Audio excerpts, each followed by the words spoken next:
We are so honored to be hosting this event for Susan Hartman and City of Refugees, and we are particularly thrilled to have two wonderful co-sponsors of this event, and I'd like to introduce both of them to you, if I may. The first co-sponsor is the Milwaukee Muslim Women's Coalition, and we are joined by Janan Najib, the president of the coalition, who is going to say a few words. Hello.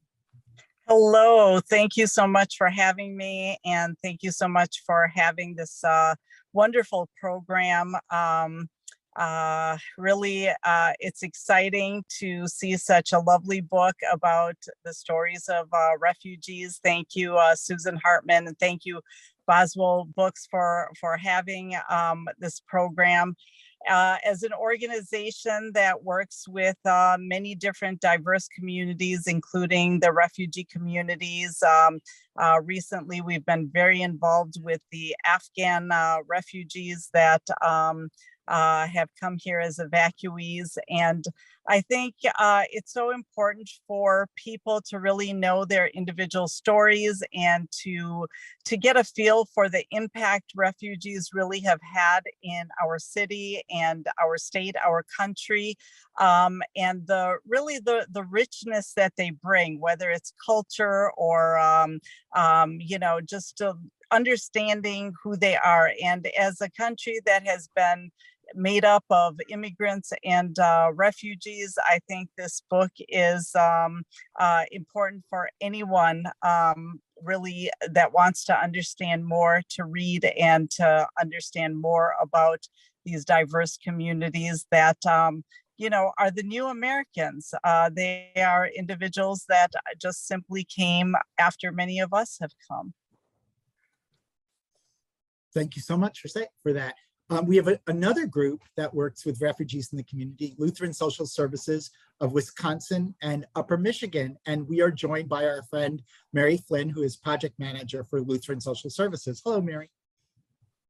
Hello, and I too echo my colleagues' comments and sentiments. Janan Najib does some wonderful work in the community, and I was also very excited to read the book.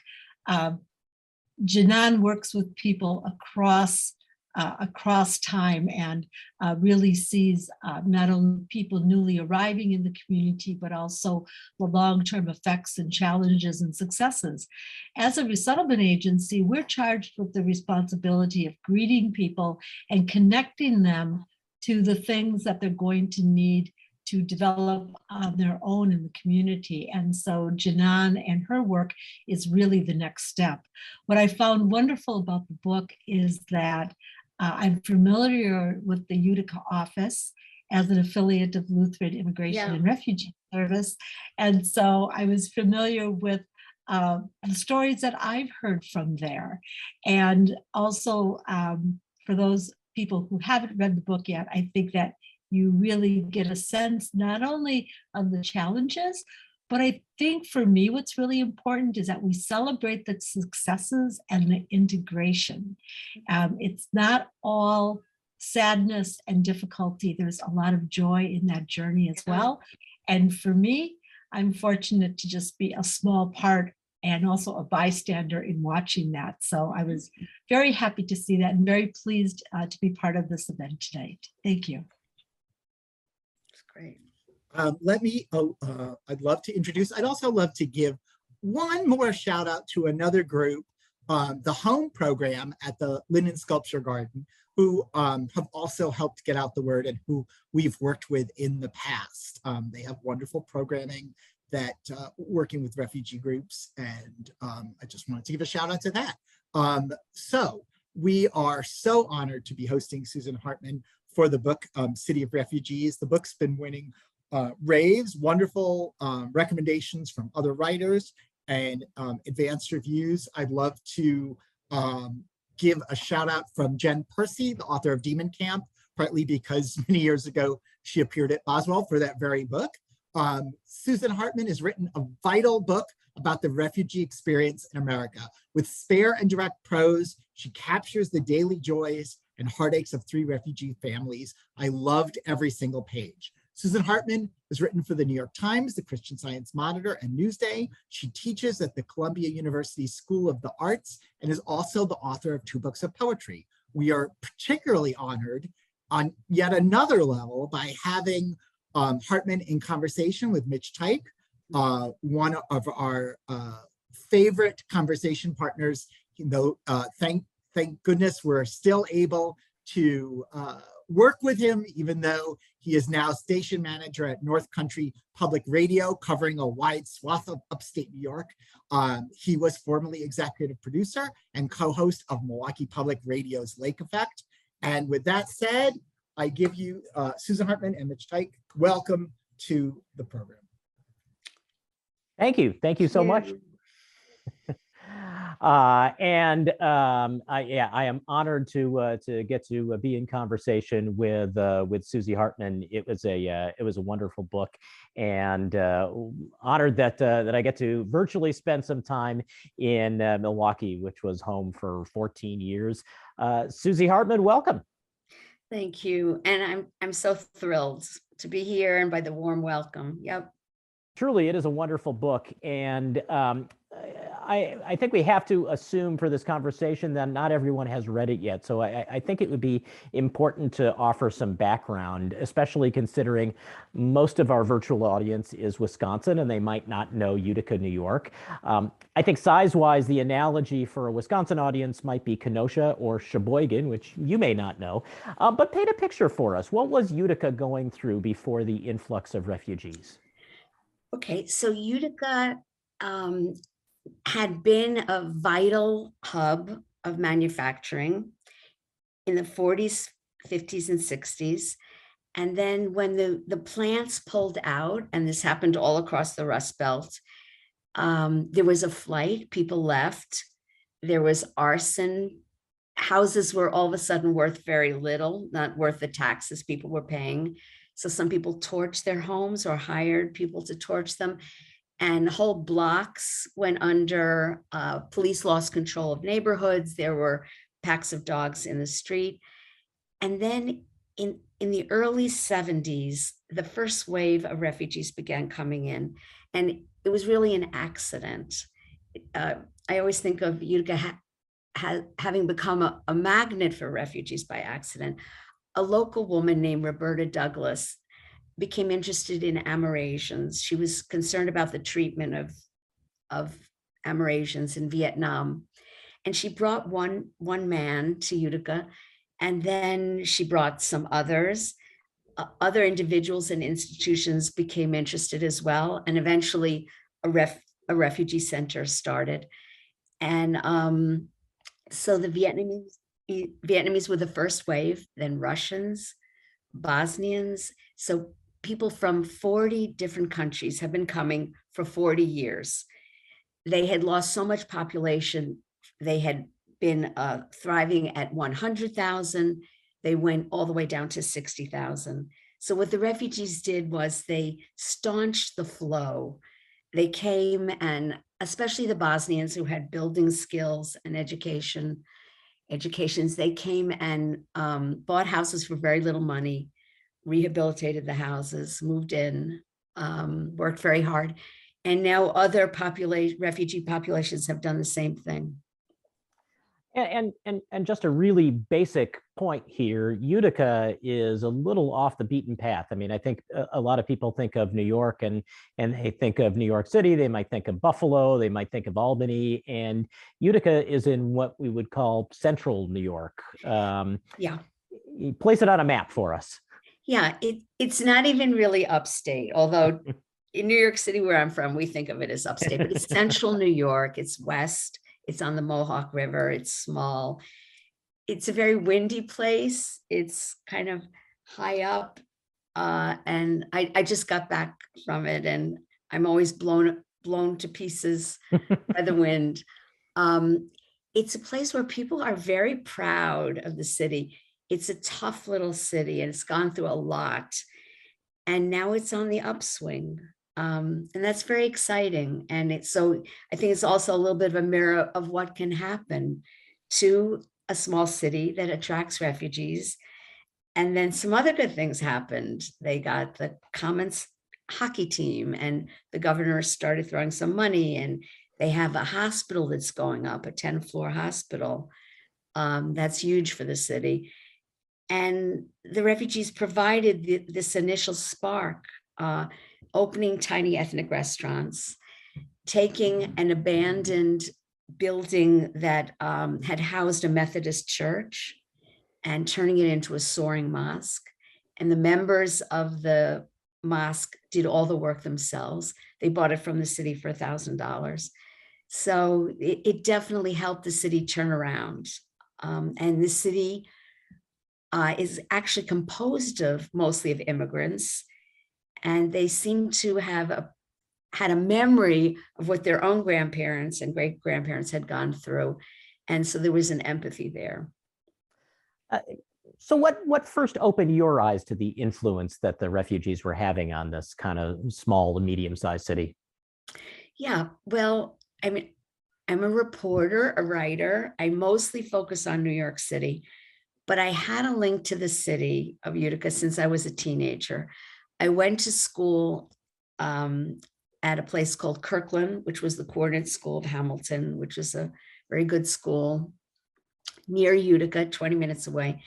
So once in a while I would go to Utica, and I was very interested in it because it seemed almost like a sleeping beauty, this old city with some beautiful architecture, that almost every storefront was filled with soup kitchens, social service organizations, very few businesses on the main street. But I knew it had been a beautiful street in the 60s.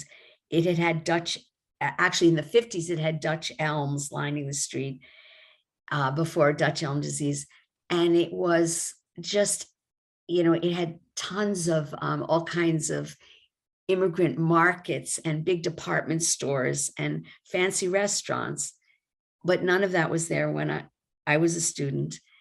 And then many years later, so it's like 2013, I got a call out of the blue from a stranger, an economics professor at Hamilton. And he knew I often wrote about immigrants. And he said, did I know that Utica has become a city of refugees, that a quarter of the population are refugees and their families? And I did not. And he said, if you come up, I will show you around. I went up a few days later. I was very curious. And I was just very taken by the transformation. I saw that mosque. He took me to a little Burmese restaurant. I saw the houses where now there were piles of sneakers of Somali Bantu kids on the porches where there had been really these decrepit houses. On the other hand, Utica is still a struggling city. It's still kind of gray, but it has been transformed from what it was. And anyway, so I did a story for the New York Times about Utica and its refugees. And then instead of just turning away when it was done and moving on, I just kept going back because I got hooked by these three families who interested me a lot. And I would just keep going up. So after a while, trip after trip after trip, I realized, I was writing a book. And but I did not picture it taking almost 10 years that I would be that interested. Yeah, so it's was a very unusual project. Well, and the thing that really strikes you is how you write this story. This isn't just facts and figures and statistics and data. You connected with these three families you mentioned, one from Bosnia, one from Somalia, and one from Iraq, almost from the inception of your reporting. For people who have not read this book yet, I wonder if you could give us a thumbnail sketch of their stories, starting with Sadia, who is a fairly young teen as your reporting opens. Yeah, she was 15. I had come to the household to meet her mother, who I'd heard a lot about. And with each of these communities, I was sort of guided into certain families through the elders of these communities. I would meet with them, talk with them, and then they would invite me. And so I was about to meet a mom who worked full-time at Chobani, as well as having 11 children. and was remarkable. But I was really taken with her young daughter, who pulled me inside. And she was a very rebellious, very bright girl.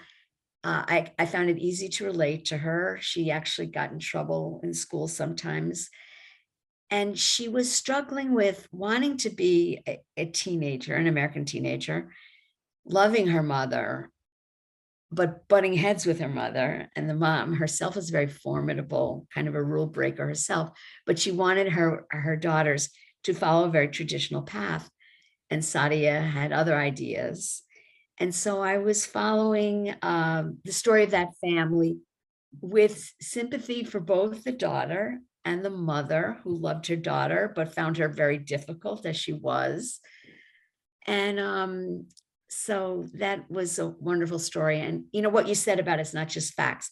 For me, it was a huge drama. Each of these families I thought they were so special. They had so much going for them. And I was so taken with their energy, their resilience. They were all really ambitious. And so, you know, I was just always very curious, what would they do next? Well, and you had no way of knowing that Sadia would have so many ups and downs over the course of 10 years.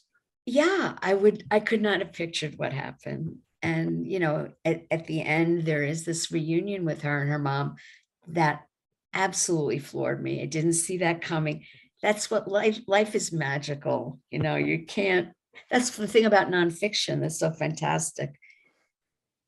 It really feels like a documentary. Talk a little bit about Ali and Mercia. Yeah, Ali was the most reserved of my subjects. He had like a deep well of feeling, and he was going through something very dark in that his brother had been in Baghdad, had been pulled off a bus by insurgents and had disappeared. And this is something Ali carried with him. So I met Ali because he was an interpreter for a family that I was interviewing. And as I say in the book, it interested me that his beard was stark white. His hair was dark, very dark. And I asked him why. And he said that when he heard about his brother, he went into shock and the beard turned white. And so I just felt he was so interesting. And he was stuck, like many refugees, between two worlds. He wanted to create a new life in Utica. He had a wonderful girlfriend. He loved his work. And yet he was pulled back to Iraq by family. His mom and sisters are there. And also by anti-terrorism work. He became an interpreter for the Allied forces. So he would go back and forth. So I was kind of waiting to see how that would be resolved. Would he come back to Utica, buy a house, stay put? Would he leave? And anyway, so that was huge for me to follow him. And then the last was Mercia, who is kind of a classic entrepreneur who had this dream of opening a cafe. And she had a great gift for baking. It took her a while. She didn't always know she had this gift. And she now, I don't mean to interrupt here, but there's a beautiful passage in your book where you kind of describe the realization that she had this gift, and this seems like a perfect place for you to share it with us. Okay, good. All right. So I just say a little bit about her. First, that she came to Utica as a teenager, and she had missed her prom because of the Bosnian War. She had been separated from her mom for a year and a half.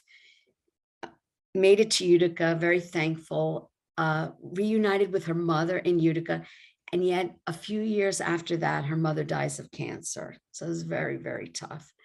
And she and her sister actually fainted when the mom died. And nurses had to give them syringes of adrenaline so that they would come to.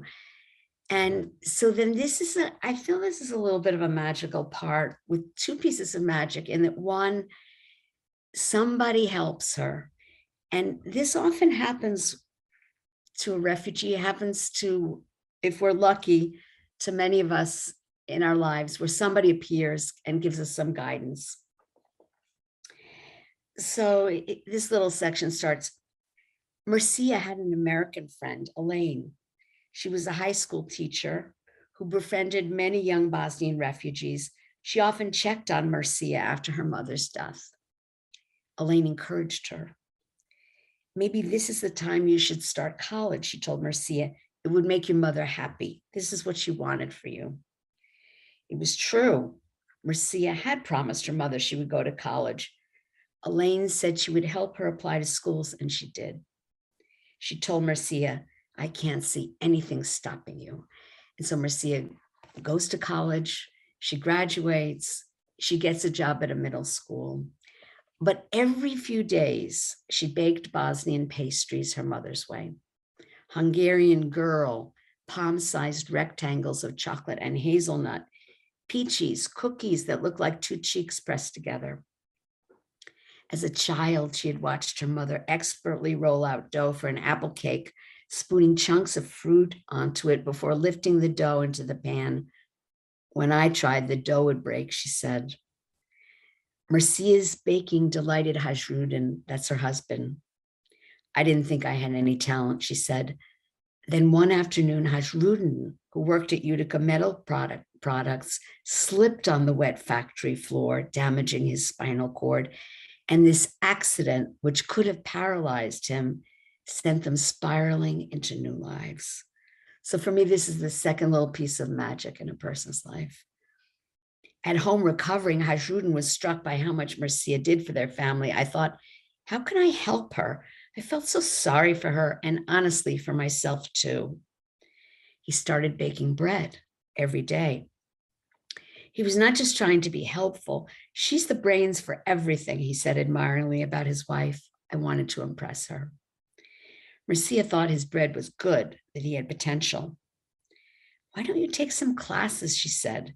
She knew there was a culinary arts program at MVCC, that's a local college, and thought he could use a career change.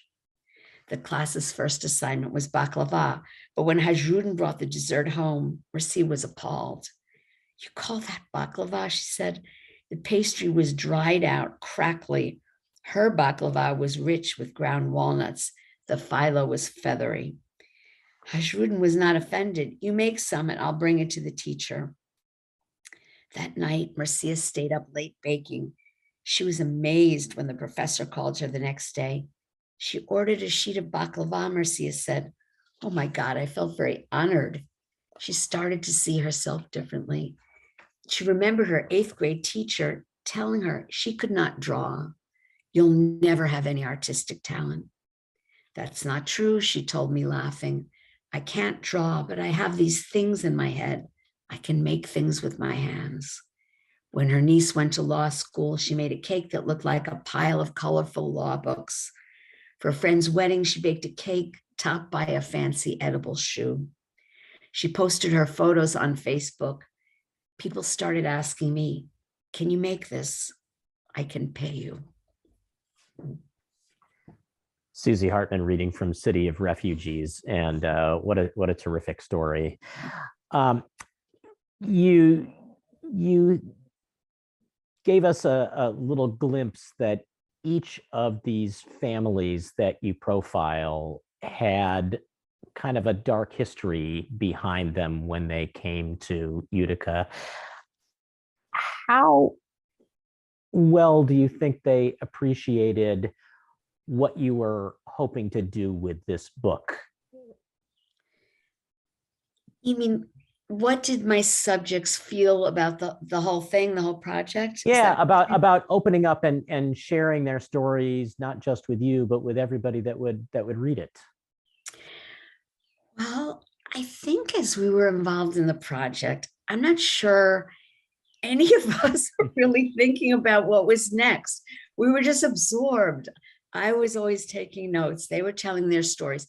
I wanted them to understand, of course, that this was going to be out there in the world. And I would show them examples of, newspaper articles I had done, which were similar, and books. I I think they were happy telling this story. I think these were also people who felt they were important. They were important. They weren't thinking I'm a little nobody and she's, making me somebody. I feel these people are very special and have a strong sense. Even Sadi at 15, I think they understood in some way they were remarkable. I certainly saw them that way. Yeah, so it's a big thing to be in a book,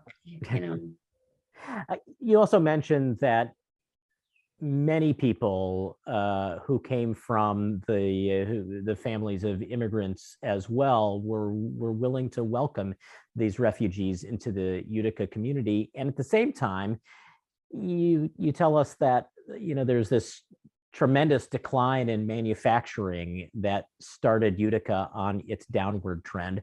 What was the capacity for refugees to find work? How have they been able to make a go of it all of these years? Okay, they have been employed partly by two very big companies that really believed in the good of hiring refugees because they valued them.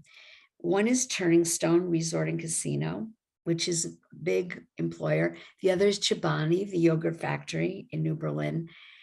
And it's interesting, especially now, once Trump cut the pipeline for refugees, these companies and others have been waiting. There's a need for the refugees. I think this is true across the Rust Belt. And one thing that I think is very interesting is that Turning Stone, because they're located about 25 minutes away from Utica, so you would have to have a car, which is not so easy to tie up a car, or carpool. They are building houses for refugees. I just think that's fascinating. Very nice housing, 1, 2, and 3 bedroom houses, apartments. The 3-bedroom will cost $750. In other words, they're subsidizing to make it affordable. And I've seen the floor plans. So that really says something. I want to remind people before we go too much further that you can share your questions with us using, I believe it's the Q&A feature in the on your Zoom screen, and we're happy to include your questions over the next half hour or so. You did the reporting for this book over a pretty remarkable period of time, and yet you had to choose to end it at some point. Yeah, I was wondering when that would happen. It happened right before the pandemic. And then I did an epilogue after lockdown. And it just seemed like many of the questions I had were being answered. It seemed like each of the families was in a place, not that everything was tied up with a blue bow, but I felt that it was in a place that was just right and resonated for me and might resonate for other people. And then I felt, well, first of all, the next stage started of sitting in a room by myself for a few years and writing. But I would still keep track of everybody through phone and visits. But then once the book was done and about to be published, I was surprised that I did this cover story for the Times, where I kind of pictured it would be mostly just talking about the book, telling the stories of the book. But when the photographer and I started talking, he's an amazing photographer, Todd Heisler, we just felt very excited again about telling a new story about Utica's refugees, that we would focus on the meaning of home for a few families and look at housing, look at what they had created. And so we did a whole other story. So that surprised me that there's still the energy and curiosity, even after the book. Speaking of surprises, I think people might be surprised to recognize that this is a generally conservative part of the state of New York. A lot of conservative politics, and yet the generally positive attitudes people have to these newest residents seems to go against the stereotype of what we would think of from, a conservative part of New York. Yeah, I think it's harder to hold on to racist feelings if your neighbors are refugees and their kids are in your kids' classrooms, and you're seeing them at Walmart and Hannaford. So I think that's partly it, that and again, this memory of their own immigrant family backgrounds.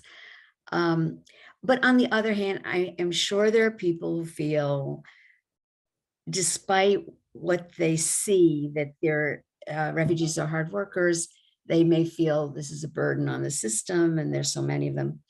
But I would say on the whole, Utica has been welcoming and is proud of the refugees and likes to see itself as a mosaic. And they also see that the young people who left, because there were no jobs, and also the jobs the refugees have taken until they get educations under their belts, are often menial jobs that Native Uticans may not want. So when the kids who grew up in Utica, who might have wanted to stay, went to college, then they stayed away. But then as the city changed and became so diverse and a lot of wonderful things started, they're coming back.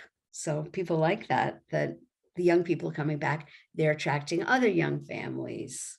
So that's what tends to happen. This is on the whole a very positive story, but that's also not to say that the refugees you chronicle, whose stories you tell, didn't experience some really significant challenges over the course of the 10 years that you were spending with them. What were some of the most significant things that they had to weather to be able to make their lives? Well, I think that, I do go into the issue of trauma, and I save toward the end the backstory of what these refugees went through, each of my three families, what they went through. And it is harrowing, because I do want the reader to care first and to know them. Then we can go deeper. But trauma is such an issue in that city. If you have a quarter of the population who have gone through such difficult things, so you see families and they seem fine, as they're shopping, as they're working, whatever. But of course, people are struggling to deal with things they've seen, fears they've had, being without food, having lost family members. So the city tries to reach out through offering therapy, but refugee families often choose not to. And so they find ways. And that was very interesting to me. Utica is a city, but many refugees find a kind of healing by going outside of the city to fish, to climb in the mountains. They're right near the Adirondack Mountains. In the recent Time article, I was interested to go into this one household, and this Burmese man, Lupwe, he has a fish tank and he has bunnies running around his house. And he mentioned that he finds it wonderful to put his hands in the water with the fish, and gardening in his backyard, growing the vegetables of his homeland. Gardening is a big thing for refugee families if they have access to a little plot. That's a way of holding on to home. So that interested me a lot. How do people deal with trauma? And of course, people also drink, and there are suicides. So it's very serious. It's a big problem. And I interview some doctors one doctor herself comes from a refugee background. So she's very familiar with the stories. And that's one interesting thing about the hospital system in Utica, they try to employ immigrant and refugee doctors who will understand. They're dealing with people who may never have seen a dentist before, who may feel offended by being asked certain questions, who may not offer answers because they're not, you get in trouble if you speak up back home.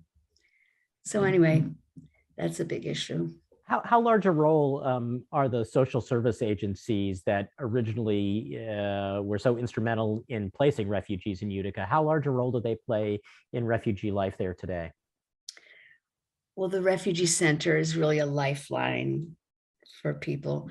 So of course they're welcoming them, giving them that first hot meal, the first apartment, showing them how to use a stove if they need to, because the refugees coming from camps, like the Somali Bantus, had never seen a stove.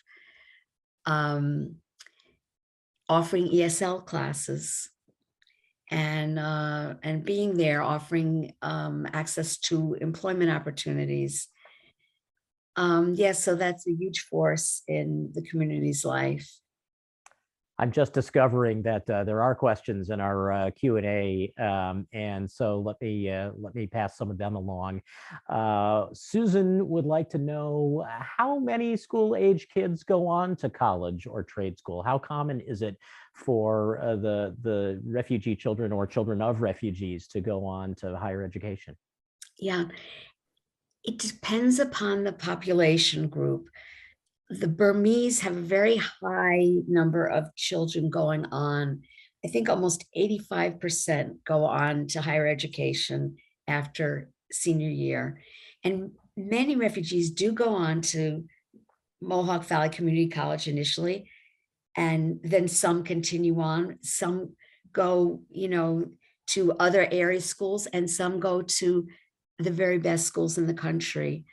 It is a very good high school, and the teachers try very hard. It's an enormous role to deal with so many different languages and rates. You have people who are older coming in to high school, so it's very difficult for them. But let's say the Somali Bantus initially were at a slower rate in terms of their kids going on to college, and that has changed now. So now there are a few dozen Somali Bantu students in the local community college and other colleges, and even in graduate school. So that's very exciting. And that's also nice for the community to see that. That's like very inspiring. We have a question from Judith, who says, Utica was known for its breweries with German immigrants. What happened to the brewery industry and the German immigrant community?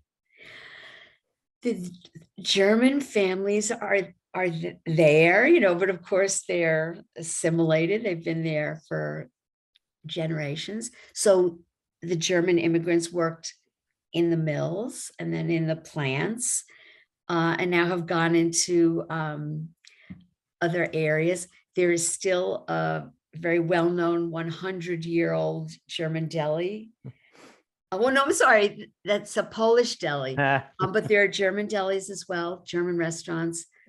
And there is a brewery in Utica. Now, I don't know what the relationship to the German brewery is, but yeah, there still is that. It would not be a Milwaukee event without a question about German immigrants and breweries, though. Mary asks, did you see city and county leadership take a position on refugees coming in, and how did that influence or challenge some of the things you mentioned, like building housing with subsidies for affordability? Well, great question. I mostly know the mayor now, Mayor Palmieri, who's in his third term, and he's from an Italian immigrant background, and he is very interested in the refugees and very supportive. And I think the refugees feel that their local politicians have been very supportive. And what's exciting now, I was just up there for World Refugee Day on Saturday. That's when the city celebrated. And a couple of people stopped by, refugees, who said they're now beginning to run for office. So this is just the beginning of having some political say. There's a young woman who's a lawyer, a Bosnian, in City Hall, and now she's going to be running for office. So yeah, that's exciting. But I think they feel they have gotten support. One thing that's difficult is that the African American community feels they haven't gotten quite the, as they put it, the welcome the refugees have. And they are neighbors to refugees. Many African Americans and refugees live side by side and are neighbors, go to school together, but it has been a very hard road for the small African American community. They're not as well represented in the city leadership positions as they should be. And I hope that will change. I'm curious, as the book closes, one gets the sense that there are some refugee families that are doing well enough that they're considering moving to the suburbs. And this is, of course, what happens in a lot of cities. Is there a concern about the same cycle happening again in Utica and other places like it? You mean of fleeing the downtown area? Exactly. Okay. Well, what's surprising about Utica is that the mayor and a lot of other powerful people in the city have chosen downtown as a place to receive money. So when they got money for a hospital, instead of putting it in the suburbs on a campus where they already have a couple of hospitals, they decided to put the hospital downtown, right in the middle. And so they feel that will spark the city. They're hoping that other medical offices will open, things like drugstores, and then bars and restaurants for those who work there, because the hospital is a 24-hour endeavor. Anyway, so the downtown is now seeing a lot of revitalization, and they're taking some of the old factory buildings and building lofts. But then housing prices have gone up. So it makes it a little harder for refugees to buy their first house. But the idea, obviously, is to stave off the flight from downtown so that the cycle doesn't repeat itself. Yeah, there isn't going to be flight right now from downtown. People are excited about living downtown and getting housing downtown. And then there are also about 12 buildings that are public housing downtown. So people who are poor and struggling and need some help, they're not going to be forced out because those buildings are there to stay.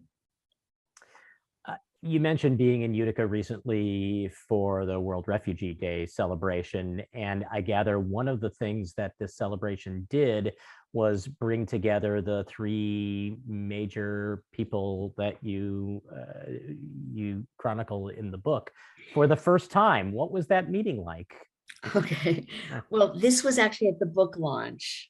Oh, okay. Yeah. Which was at the city's museum, right. And it was two families and a couple of other families, not the three main families, but okay. two main families and others. And so they had never met, and there was hugging and kissing, and it was very, very nice, and photo taking and pictures with the book. And Mercia, who has the cafe, she's now become kind of a center for refugees, for students. People love to stop by there. So, she was saying to everybody, come, come, let me give you coffee and let's continue. So that was pretty special.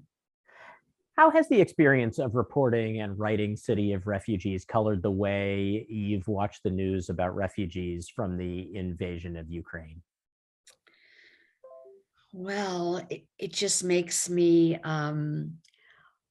hopeful for the idea that if people can get sanctuary in a country, that although there's so much loss, it's such a trauma, a tragedy to lose housing and relatives.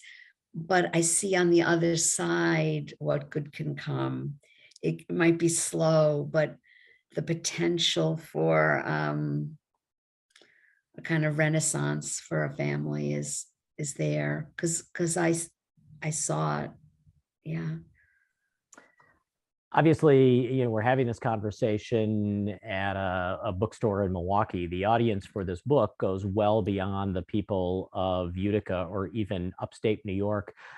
What lessons do you hope that readers might draw from these stories, or community leaders in other cities that have gone through things like Utica has in the past? What are the lessons that they can draw as well?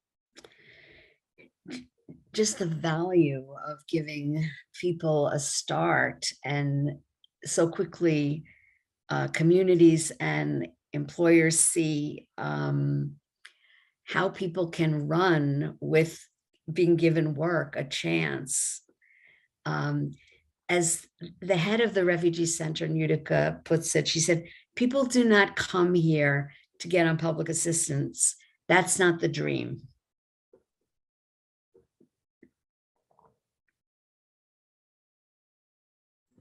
Sorry, I'm just trying to monitor to see if we have any additional questions. I'm switching back and forth between screens. We had one very nice comment from someone who says, "This sounds like a great book." It sounds to me like you are not just, I realize that authors immerse themselves in their work, but you really lived this book for a long time. Yeah, I did. And it wasn't just when I was writing or reporting. These voices were in my head. My family had to hear about my subjects 365 days a year for such a long time. And they were so patient with me. How many notebooks? You must have a library full of notebooks from these 10 years. Yeah, I worked on legal paths and I worked longhand, and I had thousands of pages. And, also, as well as following these families, I also interviewed about 100 other Uticans, all sorts of people, doctors and restaurant managers and clerks, bankers and unemployed people. So I feel I had a very good sense of the bigger picture, as well as, my families. Yeah. You mentioned the sometimes thorny relationship, in fact, a very thorny relationship between Sadia and her mother over the course of many years. Was it difficult to be the fly on the wall as those things were, those situations were playing out, or were you a confidant to her? It seemed like there was just an ease when, let's say, Sadia would talk to me, or when her mom would talk to me, or the sisters would talk to me. They're a very chatty family, and they are very close no matter what goes on. And I found it very easy. I've been the rebellious daughter. I've been the mother of a rebellious son. So I found it easy to relate to everybody. And yeah, because I wasn't judging. I appreciated the role, and I felt it had something larger to say. I think any American family can relate to the kind of issues Sadia and her mom were going through. It's not just an immigrant or refugee family. And so that would be true with each of these families. Mercia's ambition, her the way her family pulled together to support her dream, and the risks she took. So what everybody was going through just was very human. Well, right. And that might be the real triumph of this book, is that you're telling the story of refugees, but you're also telling really universal stories of what it's like to to grow up, what it's like to be an entrepreneur, what it's like to try to figure out what the notion of home is. Yeah, I think so, that it was. And that's what kept my interest, is these are things I thought about, I'm curious about.